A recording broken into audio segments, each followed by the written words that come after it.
Yung hindi ka nga nag-day off pero nakagastos ka naman ng ganito para sa isang linggo na namang abasto.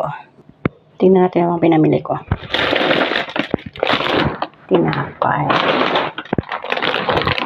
Ito kakainin ko ngayon hanggang gabi. Kasi hindi na ako bumili ng lutong pagkain.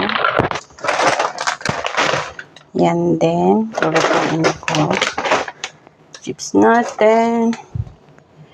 Shampoo kasi naglalagas ng buhok. Ayan yung ating mga pinamili.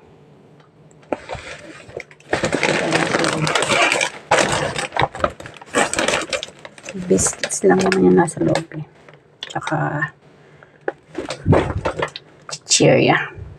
Yan. 200 plus na yan mga lods. 200 each kitty.